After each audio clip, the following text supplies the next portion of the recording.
তাকদীরের ভালো মন্দ এখানে জাস্ট অল্প কিছু কথা বলছি। কিছু কিছু বিষয় আছে তাকদীরে যেগুলো কনস্ট্যান্ট ফিক্স, এগুলো কখনো পরিবর্তন হবে না। যেমন জীবন, আপনার মৃত্যু, আপনার হায়াত ইত্যাদি ইত্যাদি। কিছু বিষয় আছে যেগুলো ঝুলন্ত, মুআল্লাকা, এগুলো ভালো কাজ দিয়ে পরিবর্তন হয়, দোয়া দিয়ে পরিবর্তন হয়, নেকির কাজ দিয়ে, তাকওয়া দিয়ে পরিবর্তন হয়। যেমন কেউ যদি আত্মীয়তার সম্পর্ক বজায় রাখে, তার রিজিক বাড়বে, তার হায়াতে বরকত হবে। এই যে কোরআনের কথা বললাম, কেউ যদি কোরআন বেশি বেশি তেলাওয়াত করে, কোরআন নিয়ে বেশি বেশি গবেষণা করে, তার হায়াতে রিজিকে বারাকা আসবে। কেউ যদি প্রতিবেশীর খোঁজ খবর নেয়, পিতা মাতার সেবা করে, মা না থাকলে খালার সেবা করে, তারও বারাকা আসবে। কেউ যদি বেশি বেশি দোয়া করতে থাকে, আল্লাহর কাছে প্রচুর দোয়া করে, খালি দোয়া আর দোয়ার উপর থাকে, দেখবেন ও বিপদ আপদে কম পড়বে। আর বিপদ আপদ আসলেও দেখবেন আল্লাহ পাক গায়েবী মাদাতে দেখবেন কোনো না কোনো ভাবে তাকে সেভ করে ফেলছে। কারণ দোয়া দিয়ে তাকদীর পরিবর্তন হতে পারে। আর কিছু বিষয় কনস্ট্যান্ট, এগুলো পরিবর্তন হবে না। এখানে কিছু মানুষ বলেছে তাকদীর বলতে কিচ্ছু নাই, মানুষ যা করবে তাই পাবে। তাকদীর বলতে কিচ্ছু নাই, মানুষ যা কাজ করবে সেটাই মানুষ পাবে, মানে মানুষের কর্মের স্বাধীনতাই চূড়ান্ত। তাকদীর বলতে আসলে কিছু নাই। এদেরকে বলা হয় কাদারিয়া। কি বলা হয়? কাদারিয়া। নবীজি বলেছেন, এরা যদি মারা যায় জানা যায় যাবে না, এরা যদি অসুস্থ হয় দেখতেও যাবে না। এরা হচ্ছে এই উম্মতের মাজুস, অগ্নি পূজারী। এরকম মানুষ আছে তো আমাদের মধ্যে, তাকদীরে বিশ্বাস করে না, মানুষের কর্ম যা তাই হবে। এটা দলিলও আছে আবার কোরআনে, ওয়ালাইসা লিল ইনসানি ইল্লা মা সাআ, মানুষ তার চেষ্টার বাইরে কিছু পাবে না। এটা হচ্ছে গরুর লেজ ছাগলের পিছনে লাগানো, আর ছাগলের লেজ গরুর পিছনে লাগানো, বাতিল কিয়াস, ইবলিসের মতো। আর একদল আছে যারা মনে করে কর্মের স্বাধীনতা বলতে কিচ্ছু নাই, তাকদীরই সব, যা আছে ভাগ্যে তাই হবে। আমার কাজের কোনো স্বাধীনতা নাই, আল্লাহ চাইলে ভালো করতে পারবো, না চাইলে পারবো না। চুরি করছি কেন? আল্লাহ তাকদীরে লিখছিলেন তাই চুরি করছি। জেনা করলাম কেন? ঘুষ খাইলাম কেন? দুর্নীতি কেন করে? আল্লাহ লিখছেন তাকদীরে তাই, আমার তো কিছু করার নাই। ওমর রাদিয়াল্লাহু আনহুর কাছে এরকম একজন ব্যক্তি আসছিলেন, একদিন বলছিলাম, এসে বলছে, আমি তো চুরি করি নাই, আল্লাহ তাকদীরে লিখছেন তাই আমি চোর হয়েছি। ইবনুল খাত্তাব তিনি বললেন যে ঠিক আছে, কোনো সমস্যা নাই, যে আল্লাহ তোমার তাকদীরে লিখেছেন তুমি চুরি করবা, সে আল্লাহ আমার তাকদীরে লিখেছেন আমি তোমার হাত কেটে ফেলবো। এই আর কি। এদেরকে বলা হয় আবার জাবারিয়া। এদের নাম কি? জাবারিয়া। এদেরও দলিল আছে, আম লিল ইনসানি মা তামান্না ফালিল্লাহিল আখিরাতু ওয়াল উলা, মানুষ যা চায় তাই কি সে পাবে? আল্লাহর হাতেই সমস্ত ক্ষমতা। মানে এরা হয়েছে কি, দুইজন দুই দুয়ারে চলে গেছে। এর মাঝখানে ব্যালেন্সটা কি? তাকদীর আল্লাহর হাতে। আল্লাহ পাক তাকদীর লিখেছেন আসমান জমিন সৃষ্টির 50,000 বছর আগে। এরপরে আবার মায়ের গর্ভে যখন রূহ আসে তখনও। তারপরে লাইলাতুল কদরে তাকদীর আবার বাজেট পেশ করা হয়। কিছু বিষয়ে কনস্ট্যান্ট আর কিছু বিষয় আছে মুআল্লাকা, কাজের মাধ্যমে আপনি পরিবর্তন করতে পারবেন। আর নবী সাল্লাল্লাহু আলাইহি ওয়াসাল্লাম বলেছেন সাহাবীদেরকে যে মানুষকে যে ফলাফলের জন্য সৃষ্টি করা হয়েছে, পৃথিবীতে তার কাজ সেরকমই হবে। মানে যাকে আল্লাহ পাক জান্নাতের জন্য সৃষ্টি করেছেন, পৃথিবীতে সে সেরকমই কাজ করতে থাকবে। যাকে আল্লাহ পাক জাহান্নামের জন্য সৃষ্টি করেছেন, বা যার তাকদীরে লেখা আছে সে জাহান্নামে যাবে, পৃথিবীতে তার কাজও তেমনই হবে। সূরা লাইলের মধ্যে দলিল আছে। এই 6টা বিষয় হচ্ছে ইমানের পিলার। মনে থাকবে ইনশাআল্লাহ। আল্লাহর প্রতি বিশ্বাস, মালায়েকা, কুতুবিহি ওয়া রুসুলিহি ওয়াল ইয়াউমিল আখির ওয়াল কদরি খায়রি ওয়া শাররি। এই 6টা পিলারকে মনে বিশ্বাস করা, মুখে স্বীকার করা, আর কাজে বাস্তবায়ন করার নাম হচ্ছে ঈমান। মনে থাকবে ইনশাআল্লাহ। মনে বিশ্বাস, মুখে স্বীকার, আর কাজে বাস্তবায়নের নাম কি? ঈমান। শুধু মনে বিশ্বাস করি, কাজ নাই, ঈমান আছে? ঈমান আছে, নামাজ পড়ি না, চলবে? চলবে না। এখানে দুইটা দল আছে, ভালো করে বোঝেন এই জায়গাটা। এক দল হচ্ছে মনে করে জাস্ট মুখে লা ইলাহা ইল্লাল্লাহ একবার বললেই জান্নাত। কথা বুঝতে পারছেন? এদেরকে বলা হয় মুরজিয়া। কি বলা হয়? মুরজিয়া, মানে শৈথিল্যবাদী। আরেক দল আছে যারা মনে করে মানুষ কবিরা গুনাহ করলেই কাফের হয়ে যায়, এদেরকে বলা হয় খারেজি। কি বলা হয়? খারেজি। পৃথিবীতে যত দেশে দেশে এই যে জঙ্গিবাদ ছড়িয়ে পড়েছে, এর মূল আকীদা হচ্ছে এই যে খারেজি আকীদা। যারা মনে করে যে কেউ যদি কবিরা গুনাহ করে কাফের হয়ে যাবে, অতএব তাকে মারা জায়েজ আছে, এই জন্য তাকে মারা, তার রক্তকে হালাল মনে করা, তার সম্পদ লুটে নেয়া, এগুলো ওরা জায়েজ মনে করে, নেকির কাজ মনে করে। এটা খারেজি আকীদা। আর মাঝখানের আকীদা হচ্ছে আহলে সুন্নাহ ওয়াল জামায়াতের আকীদা। সেটা হচ্ছে মনে বিশ্বাস, মুখে স্বীকৃতি, ঠিক আছে, এটা বেস। আর কাজ হচ্ছে ফুরু বা শাখা। কাজ করতে গিয়ে কারো ভুল ত্রুটি ভালো মন্দ হতে পারে, যদি কেউ কবিরা গুনাহ করে ফেলে তার জন্য তওবার দরজা খোলা আছে, সে কাফের হয়ে যাবে না, হায়েস্ট সে বরং ফাসেক বা জালেম হতে পারে। এই অবস্থায় মারা গেলে আল্লাহ তার বিচার করবে। এই হচ্ছে আহলে সুন্নাহ ওয়াল জামায়াতের আকীদা। এরপরে ওই ব্যক্তি বলেন আপনি সত্য বলেছেন। আবার প্রশ্ন করলেন আখবিরনি আনিল ইহসান, ইহসান কাকে বলে? নবীজি উত্তর দিলেন আল ইহসান আন তা'বুদাল্লাহা কাআন্নাকা তারাহ। তিনি বললেন ইহসান হচ্ছে তুমি এমন ভাবে আল্লাহর ইবাদত করবে যেন তুমি আল্লাহকে দেখতে পাচ্ছো। ওয়া ইল্লাম তাকুন তারা ফাইন্নাহু ইয়ারাক।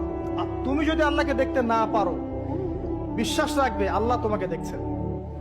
এই যে এই কনসিয়াসনেস, আল্লাহ কনসিয়াসনেস নিয়ে ইবাদত করার নাম হচ্ছে ইহসান। ইহসান যে ব্যক্তি আয়ত্ত করতে পারবে সে হবে মুহসিন, মুসলিম, মুমিন, মুত্তাকি, মুহসিন, একদম হাইয়েস্ট লেভেল। তাহলে এই হচ্ছে ইহসান। ইহসান যার মধ্যে থাকবে সে কিন্তু পাপ করতে পারে না খুব একটা। খেয়াল করে দেখেন, আন তা'বুদাল্লাহা কাআন্নাকা তারা, তুমি এমন ভাবে আল্লাহর ইবাদত করবে যেন তুমি স্বয়ং আল্লাহকে দেখতে পারছো। আল্লাহকে যদি কেউ দেখতে পারতো সে কি কখনো আল্লাহর বিরুদ্ধে যেতে পারতো? এই বিষয়টাই হচ্ছে ইহসান। আর আল্লাহকে কেউ এই দুনিয়ায় খালি চোখে দেখতে পারবে না।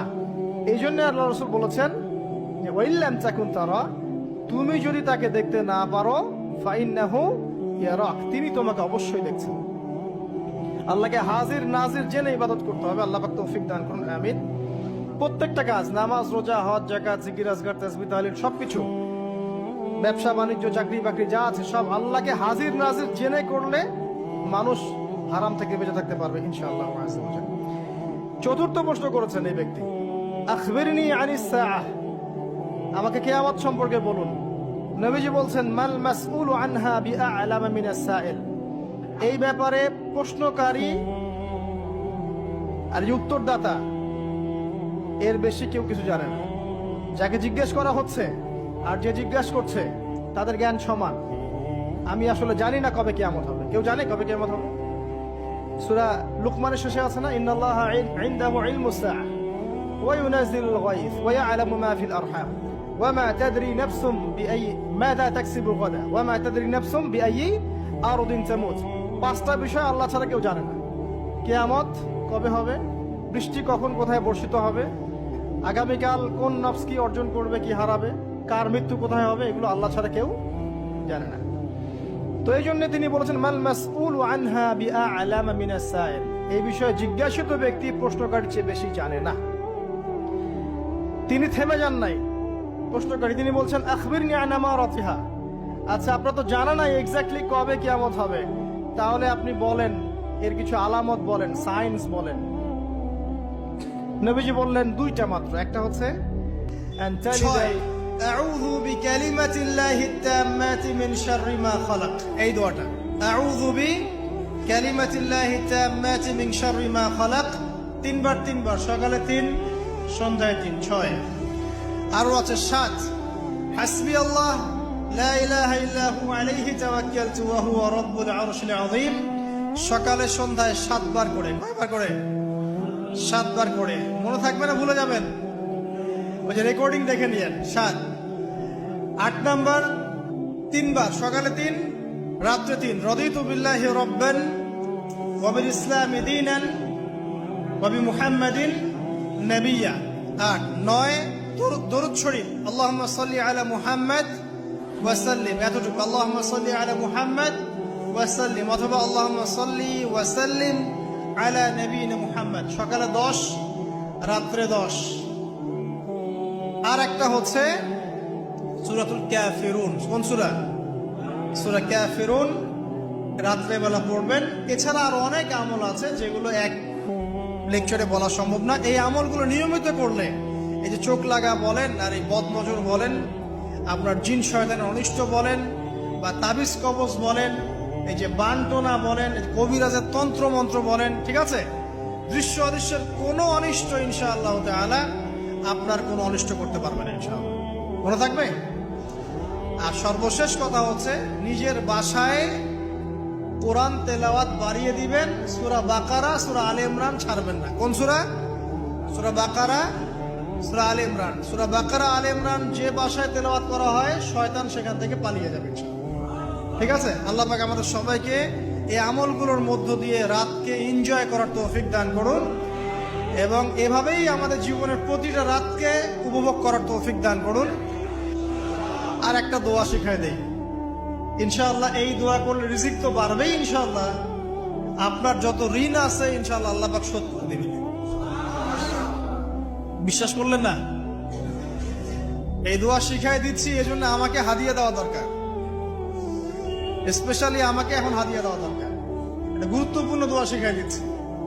আলী রাদিয়াল্লাহু আনহু বলেছেন, কোন ব্যক্তির যদি পাহাড়ের সমানও ঋণ থাকে, এই দোয়া যদি আমল করে, আল্লাহ পাক ওই ঋণও শোধ করে দিবেন ইনশাআল্লাহ।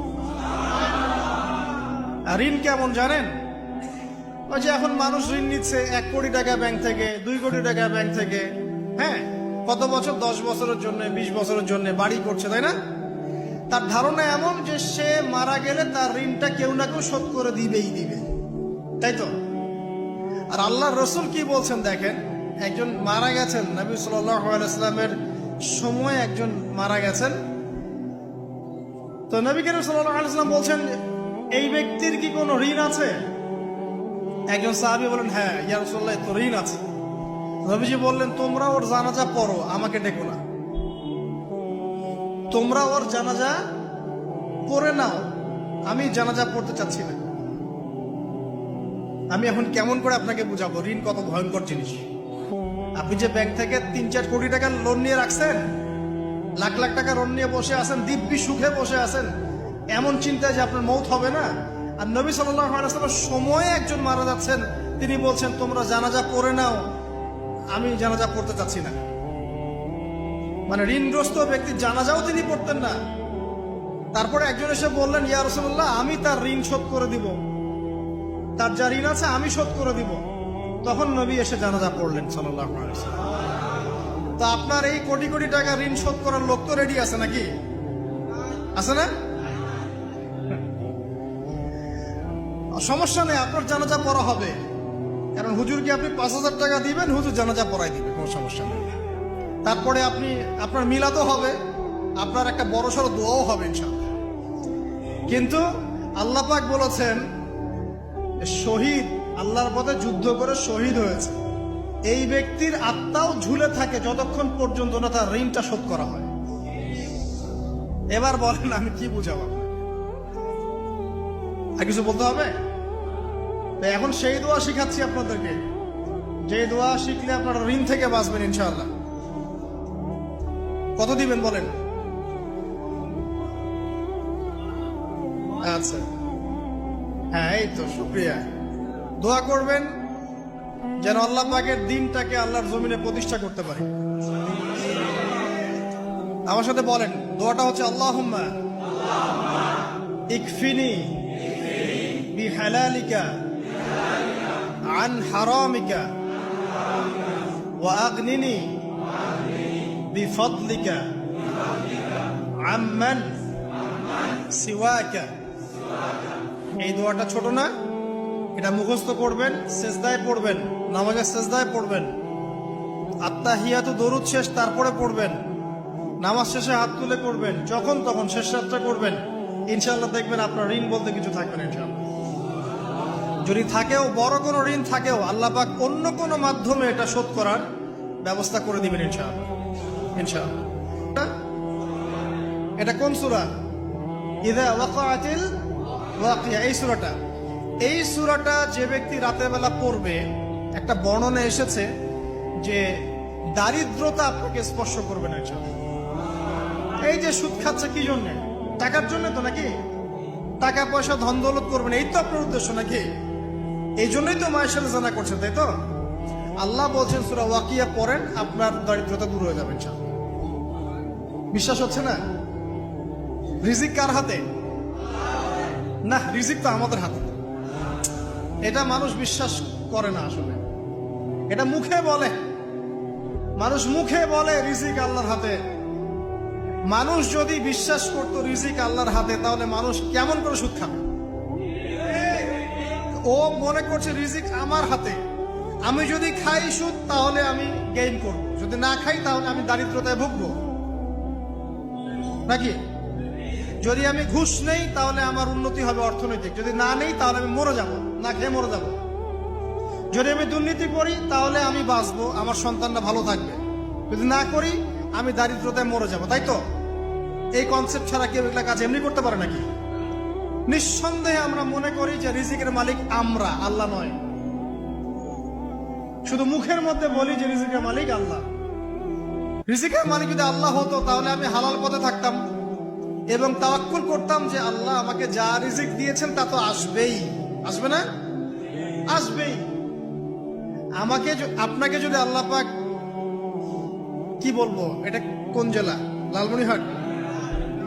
লালমনিরহাটের 100 একর জায়গায় যত ধান হয়, এতগুলো ধান যদি আপনার আমল নামায় লেখা থাকে, মানে আপনার আমল নাম হচ্ছে রিজিকে, তাকদিরে, তাকদিরে আপনার তাকদিরে যদি লেখা থাকে যে আপনি 100 একর জমির ধান খাবেন তারপর মরবেন, আছে না লেখা? আচ্ছা, একটা দানা কম বেশি হবে? আপনি যদি আল্লাহর প্রতি তাওয়াক্কুলই করেন তাহলে আপনি আল্লাহর পথে থাকবেন, বিশ্বাস করবেন যে আল্লাহ পাক যেটা লিখে রাখছে আমার তাকদিরে রিজিক, এর একটা দানা রেখেও আমি পৃথিবী থেকে যাব না, সিম্পল। তখন আপনার অন্য পথে যাওয়ার কোনো কারণ নাই। আর যখন আপনি বিশ্বাস করবেন না, না এটা আমার হাতে, আমি যত পরিশ্রম করব তত রিজিক বাড়বে, আমি যত ঘুষ নিব তত বাড়বে, যত সুদ খাবো তত বাড়বে, যত দুর্নীতি করবো তত বাড়বে, তখন তো রিজিকের এই পুরো দায়িত্বটা আল্লাহ পাক আপনার হাতে ছেড়ে দিবেন। আল্লাহ পাক আপনাকে কোনো বারাকা দিবেন না। ইয়ামহাকুল্লাহু রিবা ওয়া ইউরবিস সাদাকা। সদকা করলে সম্পদ বৃদ্ধি পায়, আর রিবার মধ্য দিয়ে সম্পদ ধ্বংস হয়ে যায়, একদম মাটিতে মিশে যায়। কিভাবে ধ্বংস হয় সেটা এখন আলোচনা করার সুযোগ নাই, সময় নাই। আমি ইনশাল্লাহ আরেকদিন শুধু রিবা নিয়ে আলাদা আলোচনা করবো ইনশাল্লাহ। এটা সমাজের নিচু লেভেল থেকে উঁচু পর্যন্ত দরিদ্র মানুষদেরকে আরো দরিদ্র করবে আর ধনীদেরকে আরো ধনী করবে। সম্পদ এক শ্রেণীর মানুষের হাতে গিয়ে জমা হয়ে যাবে, সবার হাতে সম্পদ এভাবে সার্কুলেট করতে থাকবে না। আর যখন আপনি জাকাত ভিত্তিক অর্থনীতি চালু করবেন, সদকা করবেন, হালালে থাকবেন, ব্যবসা করবেন, তখন সম্পদ এক হাত থেকে আরেক হাতে ঘুরতে থাকবে, ঘুরতে থাকবে, ঘুরতে থাকবে। এটা এমনি বুঝবেন না, ইনশাল্লাহ আরেকদিন বুঝাবো। আসেন, যে দারিদ্রতা দূর করতে চান, সচ্ছলতা চান, কয়েকটা কাজ করেন। এই যে বললাম, 1 নাম্বার সূরাতুল ওয়াকিয়া তেলাওয়াত করেন, 5 ওয়াক্ত নামাজ জামাতে পড়েন, ডেইলি কিছু সময়ের জন্য কোরআন তেলাওয়াত করেন, আর আল্লাহর কাছে রিজিক চান, জিকির বেশি বাড়ায় দেন। পারবেন না ইনশাআল্লাহ? তো রাত সংক্রান্ত নবী সাল্লাল্লাহু আলাইহি ওয়াসাল্লামের বেশ কিছু আমল আছে। এই আমলগুলো আল্লাহ পাক আমাদের সবাইকে করার তৌফিক দান করুন, আমিন। তার মধ্যে প্রথম আমলটা হচ্ছে, সূর্য ঢলে গেলে নবী করিম সাল্লাল্লাহু আলাইহি ওয়াসাল্লাম মাগরিবের সালাত আদায় করতেন এবং সালাত আদায় করার পর নবী সাল্লাল্লাহু আলাইহি ওয়াসাল্লাম পুরো রাতের জন্য কিছু ইবাদত করতেন। তার মধ্যে অন্যতম হচ্ছে একবার আয়াতুল কুরসি তেলাওয়াত করা। আমাদের মধ্যে আয়াতুল কুরসি সবাই জানি তো?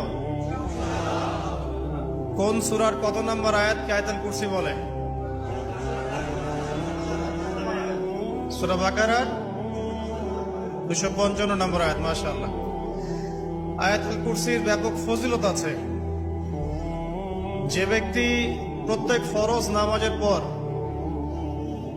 প্রত্যেক ফরজ সালাতের পরে যে ব্যক্তি আয়াতুল কুরসি তেলাওয়াত করবে, নবী করিম সাল্লাল্লাহু আলাইহি ওয়াসাল্লাম বলেছেন, সেই ব্যক্তির জান্নাতে যাওয়ার জন্য শুধু এতটুকু বাধা, সেটা হলো তার মউত। তার মৃত্যু হয়ে গেলেই ইনশাআল্লাহ সে জান্নাতে চলে যাবে। রাতের বেলা ঘুমানোর সময়ও আয়াতুল কুরসি তেলাওয়াত করতে হয়। এই হাদিসের রাবি হচ্ছেন আবু হুরায়রা রাদিয়াল্লাহু তাআলা আনহু, যাকে নবী সাল্লাল্লাহু আলাইহি ওয়াসাল্লাম গনিমতের মাল পাহারা দেওয়ার দায়িত্ব দিয়েছিলেন। তো প্রথম রাতে আবু হুরায়রা রাদিয়াল্লাহু আনহু লক্ষ্য করলেন যে মাল চুরি করার জন্য একজন এসেছে। তিনি চোরকে ধরলেন। চোর খুব অনুনয় বিনয় করল যে আমার অবস্থা খুব খারাপ, খুব দরিদ্র, আমাকে ছেড়ে দাও। আবু হুরায়রা রাদিয়াল্লাহু আনহু তাকে ছেড়ে দিলেন। পরের রাতে সেই চোর আরো একবার আসলো, তিনি আবার তাকে ধরলেন, আবারও ছেড়ে দিলেন। তৃতীয় রাতে তিনি তাকে ধরলেন এবং বললেন, এবার তোমাকে আমি ছাড়বো না।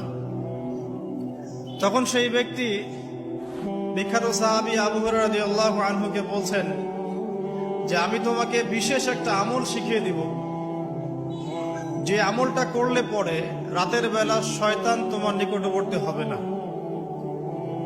তো আবু হুরায়রা রাদিয়াল্লাহু আনহু বলছেন, কি সেই আমল, শিখিয়ে দাও, যদি শিখিয়ে দাও তাহলে ছেড়ে দেব তোমাকে।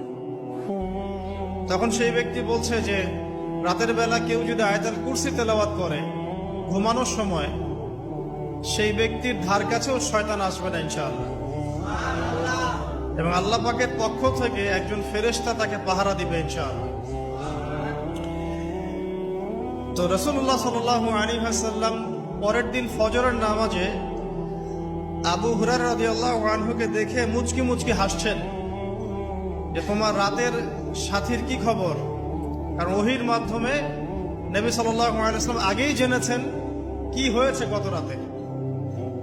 এটাই আল্লাহ পাকের ওয়াহী, যেটা কোনো বিজ্ঞান যুক্তি দর্শনের ব্যাখ্যায় আসবে না। আসবে? আসবে না। তো আবু হুরায়রা রাদিয়াল্লাহু আনহু বলছেন যে আমি তো ইয়া রাসূলুল্লাহ তাকে ছেড়ে দিয়েছিলাম, পরে আবার এসেছে, আবার ধরেছি, আবার ছেড়ে দিয়েছে, আবার এসেছে।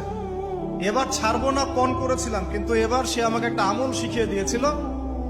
তো এই আমল শেখানোর বদৌলতে আমি ওকে ছেড়ে দিয়েছি। কি আমল? রাতের বেলা আয়াতুল কুরসি তেলাওয়াত করলে শয়তান নিকটবর্তী হবে না, এবং রাতের বেলা একজন ফেরেশতা আল্লাহর পক্ষ থেকে ওই ব্যক্তিকে পাহারা দিবে ইনশাআল্লাহ।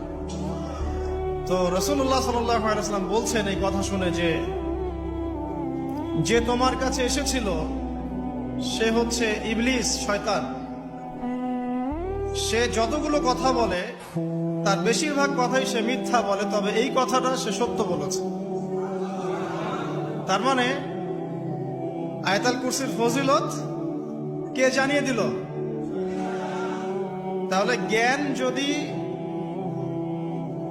সত্য হয়, জ্ঞানটা যদি সত্য হয়, মানে আল্লাহ এবং তার রাসূলের দলিল থাকে সেখানে, তো সেই সত্য জ্ঞানটা নেয়ার ব্যাপারে কোনো প্রতিবন্ধকতা থাকবে? থাকবে না। যে কোনো ব্যক্তি এমন কোনো কথা বলুক যেটা কোরআন এবং সুন্নাহর সাথে মিলে গেছে, এই কথা নিতে কি কোনো আপত্তি আছে? নাই। আর যে কোনো ব্যক্তি যত বড় আলেম হোক আর স্কলার হোক আর বুদ্ধিজীবী হোক না কেন, তার কথা যদি কোরআন সুন্নাহর সাথে না মেলে সেই কথা কি আমরা গ্রহণ করব? এই সহজ কথাটা মেনে নিলে কিন্তু মুসলিমদের মাঝে কোনো ইখতিলাফ থাকে না। তারপরেও হয়তো কিছু মতপার্থক্য থাকবে, সেটা ইসলামের সৌন্দর্য, সেটা ইসলামের সৌন্দর্য। যেমন আপনি ফজরের আগে বেতরের নামাজ পড়ছেন, তাহাজ্জুদের নামাজ পড়ে বেতরের নামাজ পড়ছেন, তারপরে 2 রাকাত সুন্নত পড়ছেন, তারপরে ফরজ পড়ছেন, ঠিক আছে? এই আমলটা নবী সাল্লাল্লাহু আলাইহি ওয়াসাল্লাম কর্তৃক স্বীকৃত এবং সুন্নাহ। এখন কেউ যদি ঘুমানোর আগেই বেতের নামাজ পড়ে ফেলে, ঘুমানোর আগেই সে বেতের নামাজ পড়ে ফেলে, শেষ রাত্রে যদি নফল নামাজ পড়ার সুযোগ হয় পড়লো, পরে সুন্নত পড়ে ফজরের 2 রাকাত ফরজ পড়লো, তার আমল কি বাতিল? তো বেতরের নামাজ ঘুমানোর আগে পড়লেও চলে, শেষ রাত্রে পড়লেও চলে। ইসলামের এটা সৌন্দর্য না? সৌন্দর্য। মনে করেন যে আপনি জোহরের আগে, ফরজ নামাজের আগে 4 রাকাত সুন্নত পড়লেন, পড়েন না? আচ্ছা, এটা হাদিস থেকে প্রমাণিত তো? আচ্ছা, কেউ যদি 2 রাকাত সুন্নত পড়ে, হবে না? হবে না? এটার হাদিস নাই আছে, তাহলে এটা সৌন্দর্য না? এটা সৌন্দর্য। কখন এটা আমল করলেন, কখন ওইটা আমল করলেন। আচ্ছা, এরকম বলতে গেলে রাত শেষ হয়ে যাবে আসলে। মানে অসংখ্য আমল আছে যেগুলো ইসলামের সৌন্দর্য। রাসূলুল্লাহ সাল্লাল্লাহু আলাইহি ওয়াসাল্লাম সাহাবা কেরামের যুগে এভাবেই সাহাবীরা আমল করেছে। আর এখন কি হয়েছে, আমরা ওই যে হাতির 7 কানার হাতি দেখার গল্প আছে না? কেউ বলেছে হাতি হচ্ছে খাম্বার মতো, কেউ বলেছে কুলার মতো। আসলে পুরো হাতি সম্পর্কে এদের কারোই ধারণা ছিল না। আমাদের সমস্যা হচ্ছে আমরা ইসলামের অংশ বিশেষকে ফলো করি, এর বাইরে কিছু পেলে আমরা মনে করি সেটা আর ইসলামে নাই। তাই হয় না? আমি যতটুকু জানি বুঝি এতটুকু আমল করি, এর বাইরে যদি কোনো দলিল থাকেও সেটা মানার ব্যাপারে আমাদের আগ্রহ থাকে না। তখনই কিন্তু ইসলামকে নিয়ে আমরা এই যে দলীয়করণে চলে যাই। আর আস্তে আস্তে মুসলিম উম্মার ঐক্যটা নষ্ট হয়। ঐক্য নষ্ট হতে হতে আজকে কি অবস্থাটা দেখতেই পাচ্ছেন। তো আগে ওই জায়গাটা শেষ করি। নবী করিম সাল্লাল্লাহু আলাইহি ওয়াসাল্লাম রাতের বেলা এই আমলটা করতেন। কি করতেন? আয়াতুল কুরসি তেলাওয়াত করতেন। আরেকটা গুরুত্বপূর্ণ আমল, সেটা হচ্ছে সূরা বাকারার শেষের 3টা আয়াত তেলাওয়াত করতেন।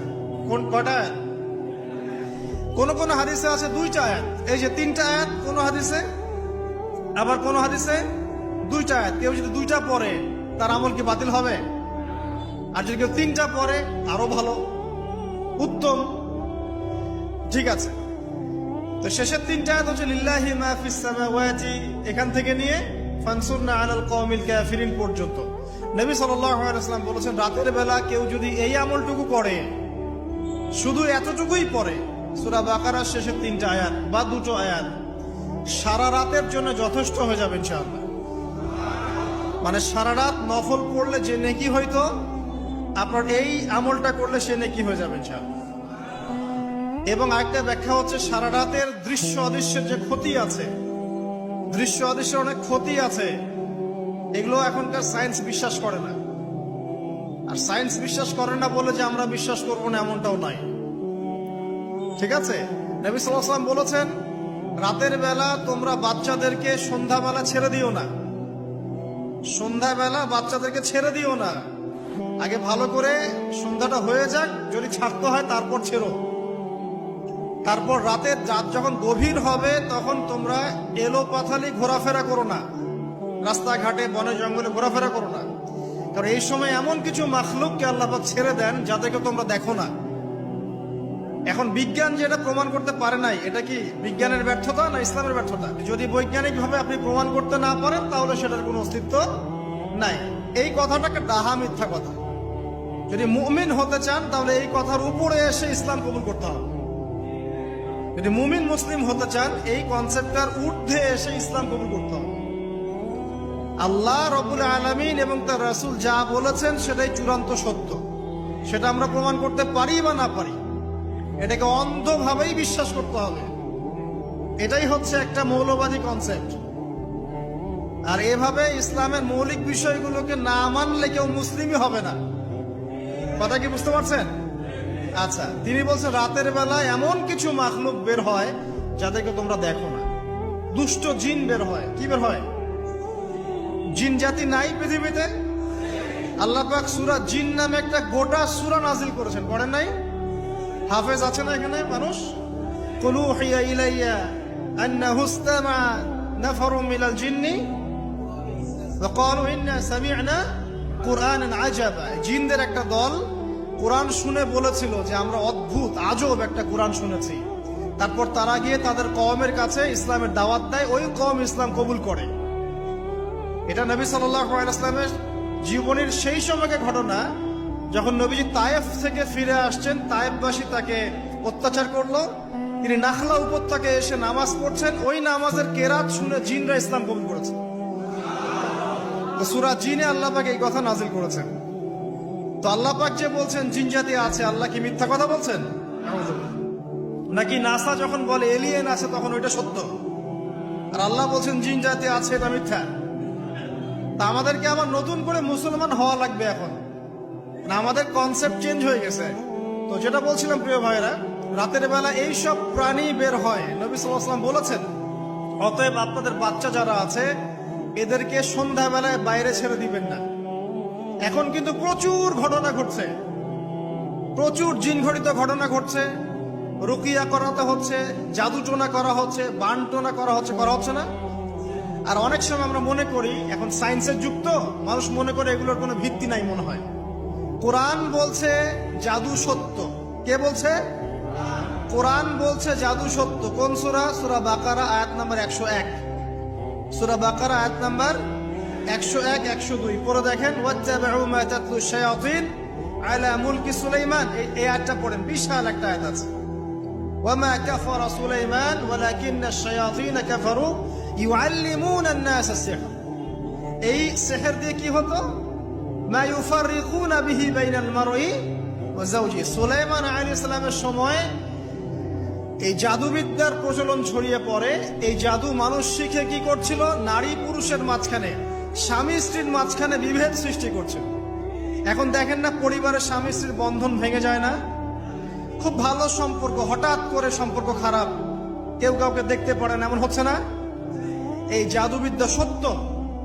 এবং এখনকার অনেক ভণ্ড যে কবিরাজগুলো বের হয়েছে, এরা জিনকে তাবে করে নিয়ে এই জিনদের মধ্য দিয়ে মানুষের মধ্যে জাদু ছড়িয়ে দিয়েছে, এবং এর ফলশ্রুতিতে বহু পরিবার ধ্বংস হয়ে যাচ্ছে। এই জাদুবিদ্যা সত্য। আরো একটা জিনিস সত্য, নবী সাল্লাল্লাহু আলাইহি ওয়াসাল্লাম বলেছেন, ইন্না আইনাল হক, চোখের নজর সত্য। নবী করিম সাল্লাল্লাহু আলাইহি ওয়াসাল্লাম বলেছেন চোখের বদনজর সত্য। এই যে আমরা বলি ফেসবুকে এত বেশি ছবি দিয়েন না ভাই, ছবি তুলেন না, বারবার যে বলে নিষেধ করি, কারণ কি জানেন? একটাই কারণ, বিকজ চোখ লাগাটা সত্য।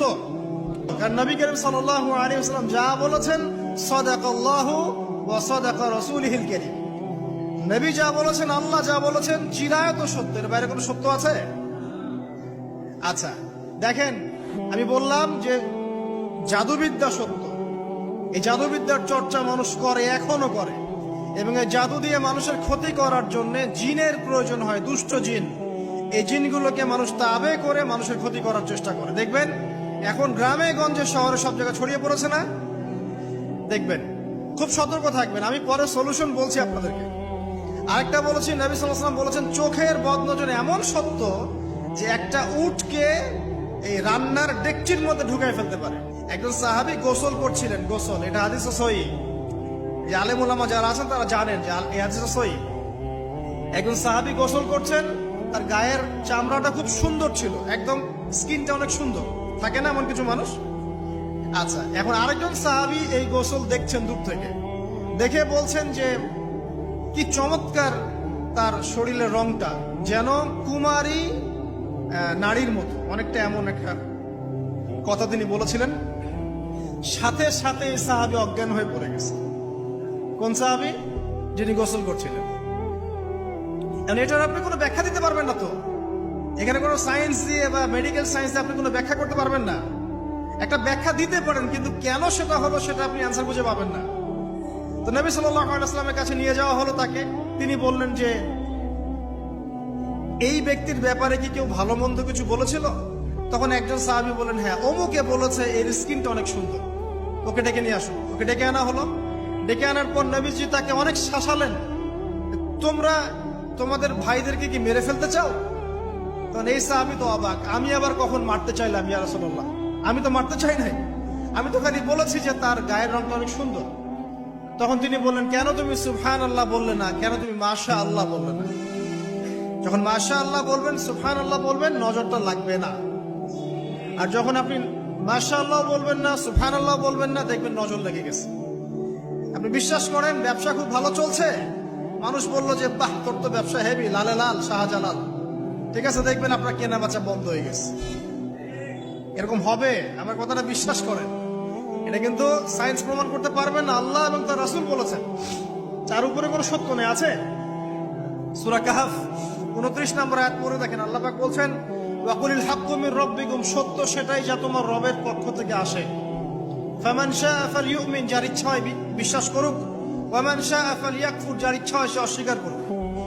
এই কারণে আমরা বলি ফেসবুকে এত বেশি ছবি দেওয়া, এই আই ওয়াশ করা, এই যে শো ডাউন করা, হ্যাঁ, ইসলামের কিছু কাজ করলেন, একদম মানুষকে না দেখাইতে পারলে ঘুম হচ্ছে না, এগুলো বন্ধ করেন, এগুলো বন্ধ করে দেন আল্লাহর ওয়াস্তে। অফলাইনে কাজ করেন, নিজেকে গোপন করার চেষ্টা করেন। যত বেশি মানুষের কাছে নিজেকে এক্সপোজ করবেন, কাজের বরকত কমে যাবে, কাজের বরকত কমে যাবে, চোখ লাগবে, নজর লাগবে। এবং চোখ লাগা বদ নজরে বহু আলেম আস্তে আস্তে মাঠ থেকে মাইনাস হয়ে গেছে না, যায় নাই? এখন কি আলেমদের সংখ্যা বেশি না কম? যত দিন যাবে আলেমের সংখ্যা আরো কমে যাবে। নবীজি বলেছেন আলেমদের সংখ্যা কমতে থাকবে, মানুষ জাহেলদেরকে আলেম বানিয়ে নেবে। তো প্রিয় ভাইরা, জাদুবিদ্যা সত্য, চোখের বদনজর সত্য, রাতের এই অনিষ্টগুলো সত্য, রাতের বেলা অনেক ক্ষতি আছে। এই জন্য নবীজি বলছেন বাচ্চাদেরকে বাইরে বের করো না, এবং তোমরাও রাত যখন গভীর হবে তখন এদিক ওদিক ঘোরাফেরা করো না। দেখবেন রাত যত গভীর হয় আমাদের শহরগুলো তত জীবিত হয়, তাই না? তাই না? রাত যত গভীর হচ্ছে শহর তত জীবিত হয়। চায়ের দোকানে আড্ডা বেশি, ওই সিনেমা দেখছে, টিভি দেখছে, ক্যারাম খেলছে, লুডো খেলছে। ঘুম নাই। ঘুম কখন? ফজরের আগে আগে। ফজরের নামাজ কিন্তু নাই, ফজরের ঠিক আগে আগে আবার ওই যে জোহরের নামাজের সময় উঠতেছে। এখন আমাকে বলেন, এরকম জেনারেশনকে দিয়ে কি আসলে ইসলামের কোনো খেদমত হবে? আচ্ছা, নবীজি রাতের বেলা আর্লি ঘুমাতেন। আল্লাহ পাক আমাদের সবাইকে তাড়াতাড়ি ঘুমানোর তৌফিক দান করুন। হ্যাঁ, আপনি ইলম চর্চা করলে রাত জেগে থাকতে পারেন। আপনি যদি জ্ঞান চর্চা করেন রাত জাগতে পারেন। আপনি কোনো গবেষণা করছেন, নামাজ পড়ছেন বা কোরআন হিফজ করছেন, আপনি রাতের আর্লি উঠবেন, এটা আলাদা বিষয়। কমন ভাবে আমাদের এই যে ফেসবুক, ইউটিউবিং ইত্যাদিতে আমরা লিপ্ত থাকি, সারা রাতটা কাটাই আড্ডাবাজি করে, এগুলো বন্ধ করতে হবে। এগুলো বন্ধ না করলে ফিজিক্যালি আমরা সুস্বাস্থ্যের অধিকারী হতে পারবো না। সারা দিনটা আমাদের একটা কি বলবো অলসতার ভাবে যাবে, এবং দিনের বেলা কাজগুলো ব্যাহত হবে। এতে করে আমাদের উম্মার এই পুরো বড় যে তরুণ প্রজন্ম আছে, এদেরকে আপনি সম্পদে পরিণত করতে পারবেন না। তাই এই সিস্টেমটা চেঞ্জ করা দরকার। নবীজি রাতের বেলা এই সূরা বাকারার শেষ 3টা আয়াত তেলাওয়াত করতেন। আমরা করবো ইনশাআল্লাহ। আরেকটা আমল বলে দেই, নবী করিম সাল্লাল্লাহু আলাইহি ওয়াসাল্লাম রাতের বেলা সূরা মুলক তেলাওয়াত করতেন। কোন সূরা এটা? কোন সূরা? তাবারাকাল্লাযী বিয়াদিহিল মুলক। কয়টা আয়াত আছে? 30টা আয়াত আছে। নবীজি বলেছেন সাল্লাল্লাহু আলাইহি ওয়াসাল্লাম, এই সূরা আপনাকে কবরের আযাব থেকে বাঁচাবে ইনশাআল্লাহ। কবরের আযাব থেকে তো ভাই বাঁচা খুব সহজ নাকি? আমাদের মধ্যে এমন কেউ নাই, শোনেন, আমাদের মধ্যে এমন কেউ নাই, আলেম জালেম, মুফতি মুহাদ্দিস, রাজনৈতিক নেতা, পলিটিশিয়ান, বিরোধী দল, তারপরে যে সরকার দল, যে আছে না কেন, কবরের শাস্তি ফেস করবেন এমন একটা মানুষও নাই, কেউ নাই পৃথিবীতে। এই যে আপনি দেখছেন ওই যে কি ইসরায়েলের প্রধানমন্ত্রী, ওই রাশিয়ার প্রধানমন্ত্রী, ওই চায়নার সভ্যতা, পশ্চিমা সভ্যতা, এমন কেউ নাই পৃথিবীতে এখন যাকে কবরের শাস্তি ভোগ করতে হবে না। আছে? আর আমাদের তো ভাই কবরে সবাই সাথে যাবে না, গার্লফ্রেন্ড যাবে না, বাপ মা ভাই বোন সবাই যাবে না। একজন ব্যক্তি সুদ খাচ্ছে, জিজ্ঞাসা করে দেখেন কেন খায়, বলবে তার সন্তানের জন্য খায়, তার বউয়ের জন্য খায়, তার বাবাকে দেখতে হবে তাই খায়, তাই না? একজন ব্যক্তি ঘুষ খায়, বলবে আমার পরিবারের জন্য খাই। একজন দুর্নীতি করছে, পুকুর চুরি করছে, বলবে দুর্নীতি করছে আমার পরিবারের জন্য খাই, পরিবার ভালো থাকবে। সবার একই এক্সকিউজ, যে পরিবার যেন ভালো থাকে, আমার সন্তানরা যেন ভালো থাকে, আগামী প্রজন্মের জন্য কিছু রেখে যেতে পারি, তাই না? এরকম একটা মানুষও কি আপনার সাথে কবরে যাবে? আর এই বোকা মানুষ কেন বোঝে না যে আপনার কবরে আপনাকেই যেতে হবে? তাহলে আপনি কি কারণে, অন্যের কারণে নিজের পরকাল নষ্ট করছেন? অন্যের সুখের জন্য আপনি আপনার পরকাল নষ্ট করছেন। সুদ খাচ্ছেন, দিব্যি মায়ের সাথে জানা করছেন। আপনাদের এলাকায় নাকি সুদের সমস্যা অনেক বেশি। কয়েকটা হাদিস বলে দেই, আমি ওদেরকে আক্রমণ করতে আসি না, আমি শুধু তাদেরকে 3টা হাদিস শোনাতে এসেছি। 1 নম্বর হাদিস শোনেন, আল্লাহর নবী মুহাম্মদ সাল্লাল্লাহু আলাইহি ওয়াসাল্লাম বলেছেন, সুদের পাপের 73টা শাখা আছে। কয়টা? কোন হাদিসে 70টাও আছে, কোন হাদিসে 73টা আছে। বলছেন যে সবচেয়ে নিচের শাখাটা হচ্ছে, সুদের পাপের সবচেয়ে নিচের শাখা হচ্ছে যে যেন কোনো ব্যক্তি তার মাকে রেপ করলো, তার মাকে ধর্ষণ। এক দিরহাম যে ব্যক্তি সুদ খায়, সহিহ বুখারীতে আরেকটা হাদিস এসেছে, সে যেন 36টা মেয়েকে ধর্ষণ করবে। চ্যালেঞ্জ করবেন? নবীজি বলেছেন একটা দিরহাম যে ব্যক্তি সুদ খায়, দিরহাম মানে কি? রৌপ্য মুদ্রা। এটা এখন দেখতে পারবেন না, জাদুঘরে আছে, কাগজের মানি সব। এক সময় ছিল দিরহাম, কি ছিল?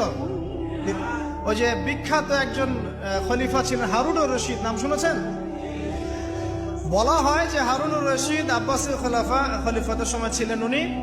বলা হয় যে উনি প্রতিদিন 1000 দিরহাম মানুষকে দান করতেন আর দৈনিক 100 রাকাত নফল নামাজ পড়তেন। ওই যে দিরহাম মানে একটা রৌপ্য মুদ্রা। তো এক দিরহাম যে ব্যক্তি সুদ খায়, বলা হচ্ছে যে সে ব্যক্তি যেন 36টা মেয়েকে ধর্ষণ করলো বা 36 বার জেনা করলো। আরেকটা হাদিসে এসেছে, এটা কোরআনেও আছে, হাদিসে তো আছে, কোরআনেও আছে। কি সেটা?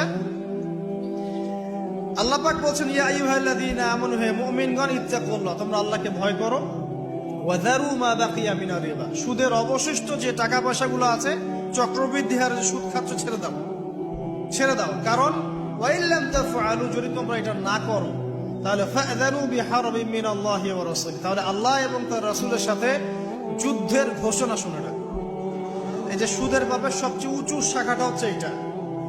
সবচেয়ে উঁচু শাখা হচ্ছে যে ব্যক্তি সুদ খাচ্ছে, যে দিচ্ছে, যে লিখে রাখছে এবং যে সাক্ষী থাকছে, 4 জনকে নবীজি বলেছেন সমান পাপী, এবং প্রতি দিরহামে এরা 36 বার করে ধর্ষণের পাপ লেখা হচ্ছে। এখন আমি বলি, একটা ব্যক্তি যদি আপনাদের এলাকায় পাওয়া যায়, একজন ব্যক্তি বা একজন ছেলে হোক আর মেয়ে হোক, একটা ব্যক্তি পাওয়া যায় যে ব্যক্তি নিয়মিত জেনা করে, আপনি তাকে কিভাবে ট্রিট করবেন? আপনি কি তাকে সম্মান করবেন? তাকে সালাম দিবেন? তার বাসায় গিয়ে খাবেন? সে যদি আপনাকে দাওয়াত করে খাওয়ায়, খাবেন? একটা মেয়ে যদি একবার জেনা করে, আপনি তার সাথে এরকম করবেন? আর আপনি প্রতিদিন সুদ খাচ্ছেন, প্রতিদিন জেনা করছেন, কিন্তু আপনার কোনো ফিলিংস নাই। ফিলিংস নাই কেন আমি সেটা বলি। ফিলিংস নাই কেন সেটা আমি বলছি আপনাকে। ফিলিংস নাই এই কারণে যে আপনার এই দেহটার ভিতরে একটা আত্মা আছে, রূহ আছে না? একটা কলব বলে একটা কথা আছে না? এই কলবটা আপনার মরে গেছে, জীবিত নাই। আপনার দেহের মধ্যে কোনো কলব নাই, বা কলব থাকলেও সেটা মুর্দা, এটা জিন্দা না। এটা জিন্দা হবে কোথায়? ওই আল্লাহওয়ালা মানুষের কাছে যান, গিয়ে দেখবেন তিনি আপনাকে মৌতের কথা স্মরণ করাবে, কোরআন ধরায় দিবে, জিকির ধরায় দিবে, নামাজ ধরায় দিবে। আস্তে আস্তে দেখবেন আপনার কলবটা আবার জিন্দা হবে। এই মৃত কলব নিয়ে আপনাকে নসিহত করে আমারও কোনো লাভ নাই। আমি যে নসিহত করছি আসলে কোনো লাভ নাই, কারণ আপনার কলবটা মৃত। আগে কলবটা জিন্দা করতে হবে। কলব জিন্দা হবে 2টা কাজ, মাত্র 2টা কাজ। এক, বেশি বেশি কোরআন তেলাওয়াত। পারা যাবে ইনশাআল্লাহ? আল্লাহ আমাকে তৌফিক দেখ, আপনাদেরকে তৌফিক দেখ। আরেকটা হচ্ছে 2, বেশি বেশি আল্লাহর জিকির। বেশি বেশি আল্লাহর জিকির, চলতে ফিরতে সুবহানাল্লাহ, আলহামদুলিল্লাহ, আল্লাহু আকবার, লা ইলাহা ইল্লাল্লাহ, লা হাওলা ওয়ালা কুওয়াতা ইল্লা বিল্লাহ, হাসবুনাল্লাহু ওয়া নি'মাল ওয়াকিল, মানে চলতে ফিরতে, আস্তাগফিরুল্লাহ ওয়া আতুবু ইলাইহি। ঠিক আছে? যত জিকির জানেন চলতে ফিরতে করতে থাকেন, কলব জিন্দা হবে ইনশাআল্লাহ। কলব জিন্দা না হলে নসিহত ঢুকে না ভিতরে। এই যে আপনি একটা কথা শুনছেন, আপনি নসিহত গ্রহণ করছেন, আরেক ভাই শুনছে, গ্রহণ করছে না। কারণ কি জানেন? আপনার কলবটা জিন্দা, তার কলবটা মুর্দা। এতটুকু পার্থক্য। হ্যাঁ, কোরআন সুন্নাহ সবার কাছে আছে না? তো সবাই তো পড়ে হেদায়েত পাচ্ছে না। পাচ্ছে না। কিছু মানুষ পাচ্ছে, কিছু মানুষ পাচ্ছে না। কারণ কি? কারণ এক, তার মনের মধ্যে অনেস্টি নাই, সততা নাই। 2 হচ্ছে তার কলবটা মুর্দা। যদি কলবটা জিন্দা হতো এবং মনের মধ্যে সততা থাকতো, আল্লাহ পাক তাকে হেদায়েত দিতেন ইনশাআল্লাহ। যদি অমুসলিম ভাই বোনরাও থাকে, তাদের মনে যদি সততা থাকে, আল্লাহ পাক কোনো না কোনো দিন ওদেরকে হেদায়েত দিবে ইনশাআল্লাহ। দেখে নিয়ে এই উমর রাদিয়াল্লাহু আনহু, তিনি রাসূল সাল্লাল্লাহু আলাইহি ওয়াসাল্লামকে জান্নাই তরোয়াল নিয়ে আঘাত করতে, জান্নাই ঘটনা জানেন না? তিনি কিন্তু সৎ মনের মানুষ ছিলেন। হয় ডানে যাবো নাহলে বামে, মাঝামাঝি এসবের মধ্যে আমি নাই। হয় মানবো নাহলে মানবো না। ঠিক আছে? উনি সৎ ছিলেন, সৎ মনের অন্তর ছিলেন, সৎ অন্তর। কেউ জুলুম করেছে, উনি জালেমের পক্ষ নিতেন না, মাজলুমের পক্ষ নিতেন, একদম সরাসরি। ডানে বামে দেখার সময় নেই। এই সততা ছিল তার মনের মধ্যে, আল্লাহ পাক হেদায়েত দিয়ে দেখেন দ্বিতীয় খলিফা বানিয়ে দিয়েছেন, আলহামদুলিল্লাহ। আর অবশ্যই নবী সাল্লাল্লাহু আলাইহি ওয়াসাল্লামের দোয়া এখানে ছিল, তিনি দোয়া করেছিলেন, আল্লাহ দুইজনের মধ্যে একজনকে হেদায়েত দিও। কে কে? হয় আবু জাহাল ইবনে হিশাম, না হলে ওমর ইবনুল খাত্তাব। আল্লাহ পাক ওমর রাদিয়াল্লাহু আনহুকে কবুল করেছেন, আলহামদুলিল্লাহ। এখনো যদি আল্লাহ পাক কারো মনের মধ্যে সততা দেখেন, ইনশাআল্লাহ তাআলা আল্লাহ পাক আপনাকে হেদায়েত দিবেন ইনশাআল্লাহ। আপনি নামাজ পড়ছেন না, তো মনটা অনেস্ট আপনার, কারো ক্ষতি করছেন না, কারো ক্ষতির মধ্যে আপনি নাই, কারো সম্পদ লুট করছেন না, ইচ্ছা করে কারো ক্ষতি করার চেষ্টা করছেন না, কাউকে বিপদে ফেলার চেষ্টা করছেন না, আপনি সৎ আছেন মনের দিক থেকে, আল্লাহ চাইলে আপনাকে নামাজি বানাই দিবে ইনশাআল্লাহ, বানাই দিবে ইনশাআল্লাহ একদিন না একদিন, কারণ আপনার মনের মধ্যে সততা আছে। একজন ব্যক্তি মিউজিক করছে মনে করেন, কিন্তু কোনো মাদকে নাই, জাস্ট মনের তৃপ্তির জন্য করছে, আল্লাহকে বিশ্বাস করে, আল্লাহর সাথে সে ইবলিসের মতো আচরণ করে না, আল্লাহ চাইলে তাকে একদিন হেদায়েত দিতে পারেন ইনশাআল্লাহ। একজন মাদক খাচ্ছে মনে করেন, সে মাদক খাচ্ছে মনের কষ্টে, হতাশা, চাকরি বাকরি পায় না, পরিবার থেকে চাপ, গার্লফ্রেন্ড ছেড়ে চলে গেছে, এখন মদ খাওয়া শুরু করছে, ও মনে করছে এখানে গেলে শান্তি পাবে।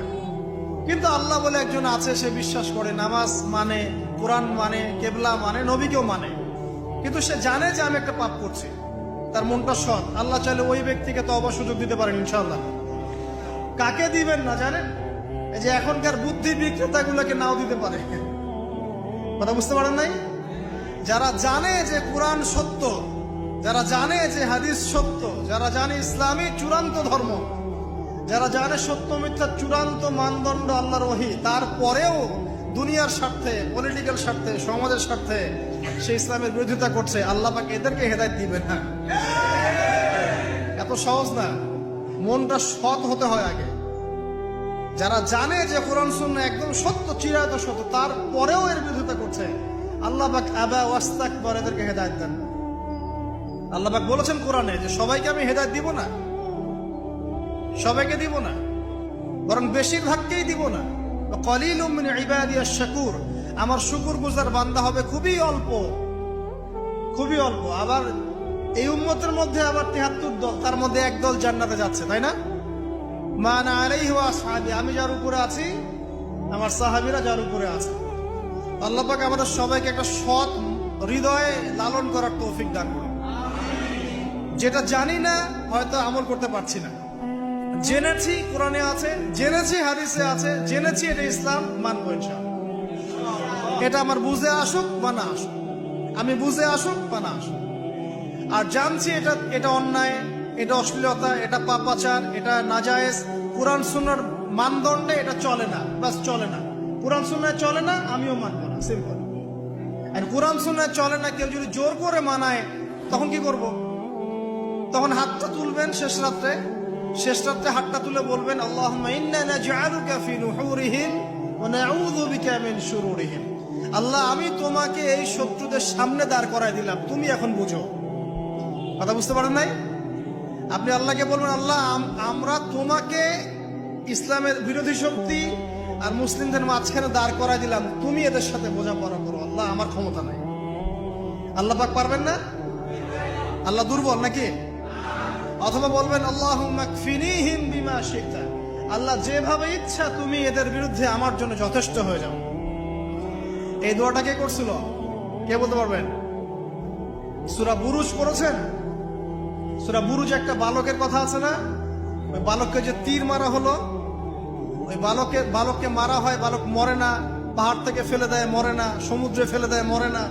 পরে বালক বলল যে একটা কাজ করেন, রাজাকে বলছে একটা কাজ করেন, সব জনগণকে মাঠে জড়ো করেন, তারপরে একটা তীর নেন, নিয়ে বলেন যে বিসমিল্লাহি রব্বি হাযাল গোলাম, এই বালকের রবের নামে আমি তীর ছুড়লাম, এটা বলেন, আমি মারা যাব। এই বালক নিজের জীবনটা উৎসর্গ করলো এভাবে। তখন ওই স্বৈরাচারী শাসক সে কি করলো? ওই তীরটা বের করে বলছে বিসমিল্লাহি রব্বি হাযাল গোলাম বলে তীর ছুড়লো, বালকটা মারা গেল, বালকটা শহীদ হয়ে গেল। এবং এই দৃশ্য দেখে সমস্ত এলাকার মানুষ বুঝলো যে আসলে এই রাজা আল্লাহ নয়, এর উপরে একজন আল্লাহ আছে, যার নামে তীর ছুড়লে সে মরছে। তখন এই সবগুলো লোক মুসলিম হয়ে যায়। তারপর ওই রাজা কি করেছে, এই সবাইকে আগুনে ফেলে দিয়েছিল। পড়ে দেখেন, তাফসীর ইবনে কাসির পড়েন, জালালাইল পড়েন, এই যে মারিফুল কোরআন পড়েন, মারিফুল কোরআন নাই বাসায়, মারিফুল কোরআন পড়েন, ওখানে দেখেন সবাইকে আগুনে ফেলে দিয়েছে। শেষমেশ একজন মা আর তার কোলে একটা বাচ্চা। তো মা এখন লাফ দিতে ভয় পাচ্ছে, বাচ্চা আছে কোলে। ঠিক সেই মুহূর্তে ওই বাচ্চা কথা বলে উঠেছে। সে বাচ্চা বলেছে, হে আম্মা, তুমি লাফ দাও, ভয় পেও না, যে আগুন তুমি দেখছো এর নিচে জান্নাত আছে। ইতিহাসে 3 জন শিশু কথা বলেছে, দুগ্ধপোষ্য শিশু, তার মধ্যে এই বাচ্চাটা একজন। আরেকজনকে কে বলতে পারবেন? ঈসা ইবনে মারিয়াম, তিনি কথা বলেছেন না? কথা বলেছেন। তো আল্লাহ পাক চাইলে এটা করতে পারেন না? এমনকার বিজ্ঞান বলবে যে একটা বাচ্চা কথা বলতে পারে, 2 মাসের বাচ্চা, তার মানে আল্লাহ ভুল, বিজ্ঞান সত্য? না বিজ্ঞান ভুল, আল্লাহ সত্য? কোনটা? আপনাদের আকীদা ঠিক করেন। এক কথা, কোরআন সুন্নায় যা আছে এর বাইরে সত্যের কোনো উৎস নাই। আছে? নাই। দ্বিতীয় কথা হচ্ছে, হ্যাঁ, কোরআন সুন্নার সাথে যাই মিলে যাক না কেন, যে কোনো দর্শন, যে কোনো মতবাদ, যে কোনো থিওরি, যে কোনো স্কুল অফ থট মানতে কোনো আপত্তি আছে? নাই। আর কোরআন সুন্নার সাথে যা মিলবে না, মানবো? মানবো না। আর মানবো না বললে কি আমরা আক্রমণ করতে যাব? না। আমরা কি করব? আমরা আমাদের মতবাদটা প্রচার করব। ধর্মে কি বাড়াবাড়ি আছে? জোর করে মুসলিম বানাতে হবে? হবে না। আমরা ইসলামের দাওয়াতটাকে যুগোপযোগী ভাবে বিজ্ঞান দিয়ে, দর্শন দিয়ে, দলিল প্রমাণ দিয়ে মানুষের সামনে উপস্থাপন করব। যারা গ্রহণ করার করবে, যারা করার না করার করবে না। লাকুম দীনুকুম ওয়ালিয়া দিন, তোমাদের দিন তোমাদের, আমার দিন আমাদের। আল্লাহ নবীকে আল্লাহ পাক বলেছেন, ফাযাক্কির ইন্নামা আনতা মুযাক্কির, তুমি উপদেশ দাও, তুমি শুধুমাত্র উপদেশ দাতা। লাস্তা আলাইহিম বিমুসাইতির, তুমি কারো প্রতি দারোগা নও। জোর করে চাপিয়ে দিতে হবে না ইসলাম। দিতে হবে? হবে না। আল্লাহ পাক আমাদের সবাইকে পরিপূর্ণ ইসলাম পালন করার তৌফিক দান করুন, আমিন। অনেক গভীরে চলে আসছি, আসেন আবার রাতে চলে আসি।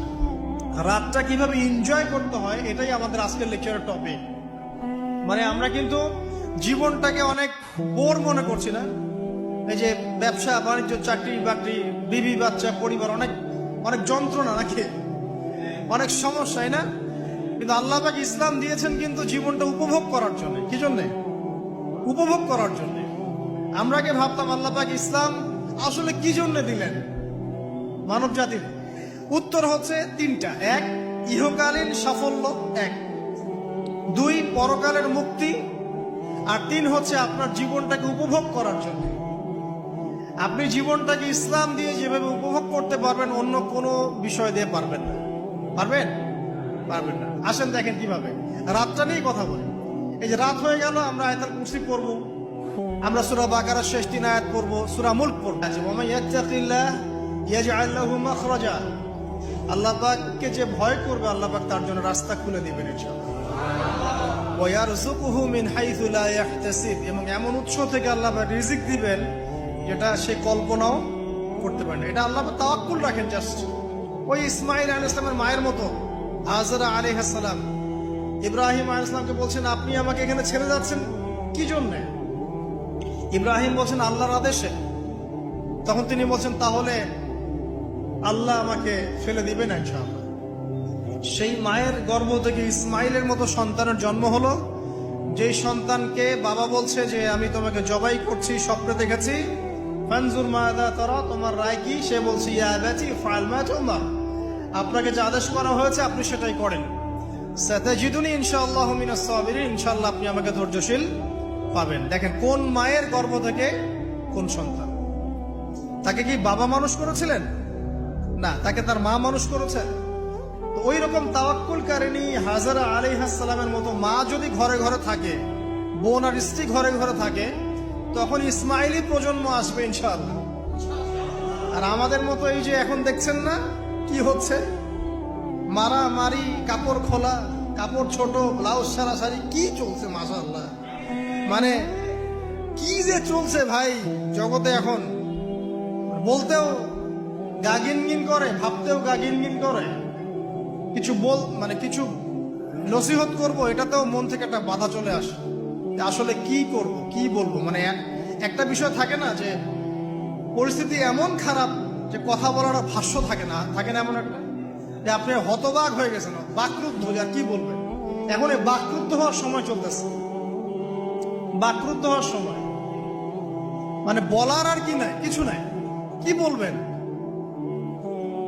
আস্তে আস্তে কাপড় খুলতে খুলতে খুলতে খুলতে খুলতে খুলতে এখন বিকিনি পরে ঘুরতে চায়। ওটা কি লজ্জাশীলতার পরিচয় হলো? ওইটুকুই বা পড়ার কি দরকার? আশ্চর্য একটা বিষয়। মানুষকে দেখেন, মেয়েরা কলেজে পড়তে গিয়ে মেয়েরা কি করতেছে এখন দেখেন, কলেজে পড়তে গিয়ে মেয়েরা কি করতেছে দেখেন। আর আপনি আপনার মেয়েকে কলেজে ওখানে পড়তে পাঠাচ্ছেন, ওখানে হোস্টেলে রাখছেন, যেখানে একটা মেয়েকে নবী সাল্লাল্লাহু আলাইহি ওয়াসাল্লাম মাহরাম ছাড়া সফর করতে নিষেধ করছেন, সেখানে আপনি আপনার মেয়েকে কোন শিক্ষায় শিক্ষিত করার জন্য রাতের পর রাত সেখানে কাটাচ্ছেন? তারা নিজেরাই বলছে যে মেয়েদেরকে ফোর্সফুলি যৌন কাজে বাধ্য করা হচ্ছে। মানে ইজ্জত চলে যায়, যাক ভাই আমার সার্টিফিকেট চাই, বিষয়টা নাকি ইজ্জত যাক, কতজন আমার সাথে কি করে করুক, বাট